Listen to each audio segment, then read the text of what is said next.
BL Meena, associate professor Sanskrit, BA part first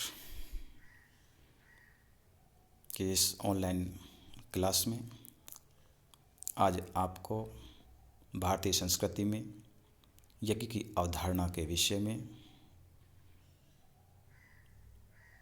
चर्चा करता हूँ। भारतीय संस्कृति यज्ञ में संस्कृति है। इस संस्कृति में यज्ञ का महत्वपूर्ण स्थान है। यह वैदिक धर्म का मेरुदंड है। वैदिक धर्म यज्ञ में था, यज्ञ पर आधारित था। अग्नि को यज्ञ का देवता, पुरोहित माना गया है। प्राकृत और कृत्रिम दो प्रकार के यज्ञ होते थे। प्राकृत यज्ञ में विज्ञान के सिद्धांत, ऋत के सिद्धांत, सत्य के सिद्धांत निहित थे और कृत्रिम यज्ञ में प्राकृत सिद्धांत थे, उनका प्रयोग बताया जाता था। सृष्टि और उसके संचालन का प्रतीक यज्ञ है। यह मनुष्य को जीवन के नियमों का स्मरण दिलाता रहता है। वर्णाश्रम व्यवस्था में वर्ण के प्रत्येक वर्ण के कुछ कर्तव्य निहित हैं और सामाजिक अनुशासन के अंतर्गत आश्रम जो व्यवस्था के अंतर्गत गृहस्थ व्यक्ति के कुछ दायित्व निश्चित किए गए थे। उन दायित्वों के अंतर्गत गृहस्थ के यज्ञ संबंधी सामाजिक और सार्वजनिक कुछ कर्तव्य निहित थे। उन कर्तव्यों को दो श्रेणियों में बांटा जा सकता है। अवसर विशेष पर किए जाने वाले यज्ञ, पाक यज्ञ जो 7 प्रकार के हैं, हवि यज्ञ जो 7 प्रकार के हैं और सोम यज्ञ 7 प्रकार के हैं। इस प्रकार किसी अवसर विशेष पर किए जाने वाले यज्ञ 21 प्रकार के माने गए, जो विशिष्ट अवसर पर ही किए जाते थे। दूसरे यज्ञ जो एक गृहस्थ को प्रतिदिन करने होते थे, उन प्रतिदिन किए जाने वाले यज्ञ को 5 महायज्ञ की संज्ञा दी गई है। 5 यज्ञ कौन से हैं?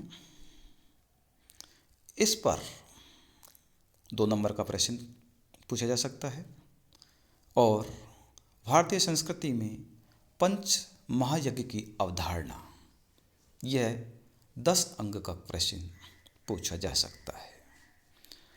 पंच महायज्ञ कौन से हैं? उनके नाम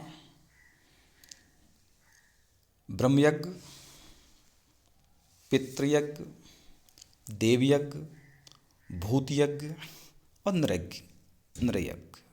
ये 5 यज्ञ जो एक गृहस्थ को प्रतिदिन करने होते हैं, इनको भारतीय संस्कृति में पंच महायज्ञ की संज्ञा दी गई है। ब्रह्मयज्ञ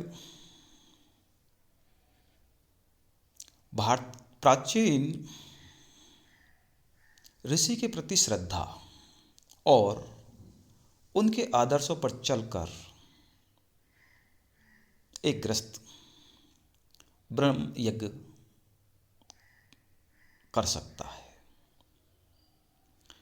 एक गृहस्थ इस यज्ञ के द्वारा वेद की विषय वस्तु से स्वयं परिचित होता है और अन्यों को भी उसका परिचय कराता है, उसका ज्ञान कराता है। गुरुकुल से निकलने के बाद शिष्य वेदों का अध्ययन जारी रखकर ज्ञानवर्धन कर ब्रह्म यज्ञ को पूर्ण करता है। इस प्रकार ऐसा जीवन यापन कर एक गृहस्थ प्रत्येक दिन ब्रह्म यज्ञ कर सकता है। दूसरा, पितृयज्ञ। पितृयज्ञ क्या है? मृत पितरों अर्थात अपने पूर्वजों के प्रति श्रद्धा रखकर ग्रस्त पितरों के ऋण से मुक्त होता था। भारतीय संस्कृति के अनुसार श्राद्ध के अवसर पर पितरों को पिंड तर्पण आदि प्रदान किया जाता था। यह अधिकार पुत्र को ही प्राप्त था। पितृ यज्ञ से पारिवारिक जीवन आनंदपूर्वक व्यतीत रखता था। इस प्रकार एक गृहस्थ पितरों को पिंड और तर्पण देकर अपना जीवन यापन करता तो वह पितृ यज्ञ से परिचित होता और आने वाली पीढ़ी को भी उससे परिचय कराता। देव यज्ञ। इस यज्ञ में देवताओं का पूजन अर्चन किया जाता था तथा बलि और अग्नि में आहुति देकर उनके प्रति श्रद्धा प्रकट की जाती थी। इस प्रकार का नित्य क्रम करते हुए वह स्वयं देव यज्ञ के विषय में जानता और हम अपनी आगे वाली जो पीढ़ी है, संतान है, उसको देव यज्ञ के विषय में बताता। इस यज्ञ में आहुति और बलि प्रदान करना का विधान था। यज्ञ में हवन को विशिष्ट महत्व दिया गया। चौथा यज्ञ भूत यज्ञ। इसे बलि वैश्य देव यज्ञ भी कहते हैं। इस यज्ञ में मनुष्य के प्राणी मात्र के प्रति अपने कर्तव्य को समझने का है। इसमें असमर्थ प्राणियों को भोजन आदि से सहायता करने का भाव है। इस यज्ञ के द्वारा एक गृहस्थ में त्याग की भावना विकसित होती है।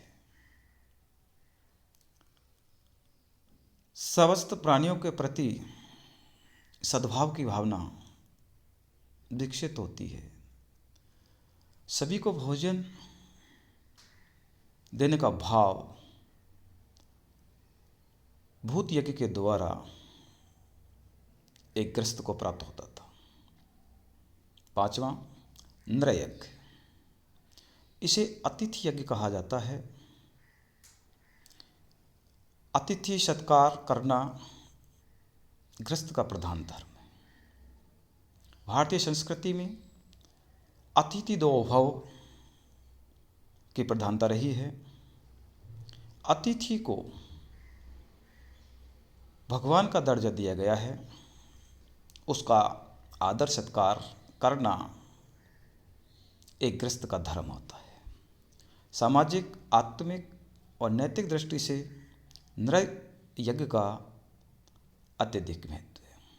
इस यज्ञ के द्वारा गृहस्थ व्यक्ति अतिथियों के प्रति अपने उत्तरदायित्वों एवं कर्तव्यों को समझता है।